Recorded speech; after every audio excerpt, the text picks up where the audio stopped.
Apakah berhutang atau minjam uang untuk pernikahan termasuk berhutang yang dibolehkan dalam Islam, Ustaz? Ya. Di tempat saya ada seorang imam yang mengganti bacaan dalam surah Al-Fatihah, yaitu ketika membaca ghairil magdu menjadi gairil magdu. Sahkah sholat di belakang imam seperti itu, Ustaz? Jazakallahu khairan. Kalau bacaan ghairil menjadi kiril atau kirul, maka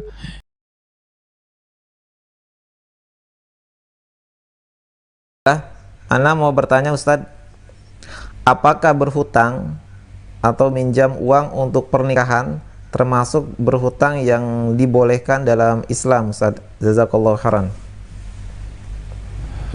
sebetulnya hutang itu untuk kebutuhan apa saja, kebutuhan agama, contoh untuk akikah, untuk kurban. Adapun untuk haji, para ulama melarangnya karena syarat daripada haji adalah al-istita'ah, kemampuan finansial dan kemampuan perjalanan.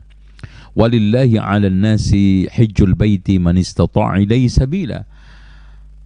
Utang untuk biaya anak kita sekolah, utang untuk hal-hal yang sifatnya wajib, tapi tidak disarankan hutang di dalam hal-hal yang memenuhi kebutuhan sekunder, apalagi tersier, dan itu akan membawa kepada kecelakaan. Karena hutang itu pada akhirnya, kata Rasulullah SAW, nafsul mu'min mu'allaqatun bidaini hatta yuqda'an. Jiwa seorang mukmin tergadai oleh utangnya sampai dibayar. Dan hutang itu menjadi beban nanti di dunia dan akhirat. Karena sampai pernah Rasulullah SAW tidak menyolatkan seorang yang mati memiliki hutang 2 dinar. Dan nanti ada orang yang rohnya ditahan di depan pintu surga karena punya hutang. Bahkan ada orang yang membawa berbagai macam amal kemudian habis karena untuk membayar hutang.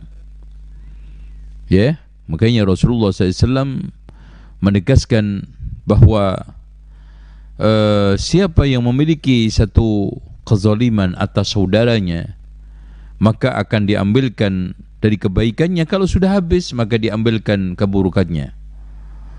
Ya, wallahu a'lam bishawab. Assalamualaikum warahmatullahi wabarakatuh, Ustaz. Ya. Di tempat saya ada seorang imam yang mengganti bacaan dalam surah Al-Fatihah, yaitu ketika membaca ghairil magdu menjadi gairil magdu. Sahkah sholat di belakang imam seperti itu, Ustaz? Jazakallahu khairan. Kalau bacaan ghairil menjadi kiril atau kirul, maka ini adalah merubah makna. Dan ini termasuk khotoknya adalah khotok jali, makanya solatnya tidak sah karena dia sama aja tidak membaca Al-Quran, Al-Fatihah. Dan tolong dicamkan begini analisanya, ketika seorang itu solat, maka membaca Al-Fatihah adalah rukun solat. Dan siapa yang sekarang ini melakukan kesalahan dalam khotok jali, dalam kesalahan yang merubah makna satu kalimat saja, sama saja tidak membaca surat Al-Fatihah. Dan barang siapa yang tidak membaca surat Al-Fatihah, maka masuk di dalam hadis Rasulullah SAW, la salata liman lam yaqra' bi fatihatil kitab.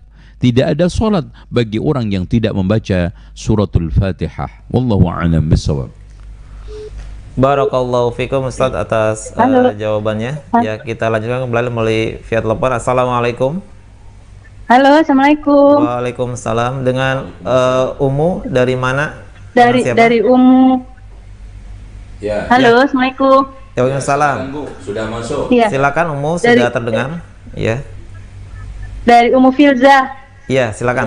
Dari Samarinda, Ustadz. Ya. Afwan mau nanya. Ya, silakan sudah Ya. masuk, Bu.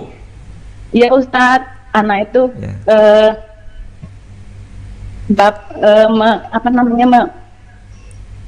memelihara kedua orang tuaan. Ya. Jadi Ya. bapak anak itu ini Ustadz masih kejawennya itu sangat ini banget, kenal Ustadz. Jadi anak minta saran. Beliau itu sering menafsirkan apa yang dia katanya dulu belajar makrifat seperti itu loh Ustaz. Iya, iya. Jadi anak itu sebagai anaknya itu harus bagaimana Ustaz untuk kelompoknya. Takut juga kalau seandainya kita menentang atau gimana. Jadi selama ini setiap anak hanya diam dan berusaha untuk akhlak kita aja Ustaz gitu aja. Sudah cukup. Iya. Jadi saya itu bingung Ustaz kayak apa untuk. Iya, kita sudah tangkap Ummu pertanyaannya. Iya. Iya. Iya. Iya. Afwan, syukron jazakallahu khairan. Wa iyyakum. Ya, Assalamualaikum. Waalaikumsalam warahmatullahi wabarakatuh. Ya, silakan, Ustaz. Perlu diketahui bahwa orang tua dengan berbagai macam kelebihan dan kekurangannya, kita harus tetap dudukkan sebagai orang tua. Tidak boleh kita bersikap kasar, tidak boleh kita tidak santun, tidak boleh kita sekarang ini mengumbar berkebanyakan akhlak yang buruk. Bahkan Imam As-Suyuti mengatakan pintu su'ul khotimah itu banyak, tapi didominasi oleh 4 perkara. Yang pertama adalah durhaka kepada kedua orang tua.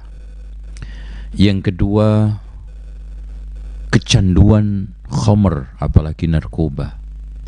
Yang ketiga, menyanyiakan sholat. Yang keempat, senang melecehkan kehormatan sesama kaum muslimin dengan cara ghibah, fitnah, dan juga namimah. Nah, kalau memang begitu, kita harus menepati satu cara. Fabima rahmatin minallahi linta lahum. Kita harus sopan, santun, senyum, sapa, salam harus menjadi bagian daripada muamalah kita dengan orang tua. Dengan itu orang tua akan luluh, mudah-mudahan akan sadar. Langkah yang keduanya setelah itu, kita coba menguasai ilmu dulu, belajar lebih kuat, belajar menguasai ilmu lebih padat, sehingga kita akan bisa lebih argumentasi, lebih bisa dialog secara elegan, lebih bisa berdakwah lebih bagus. Karena berdakwah tanpa ilmu menghancurkan, merusaknya itu lebih besar.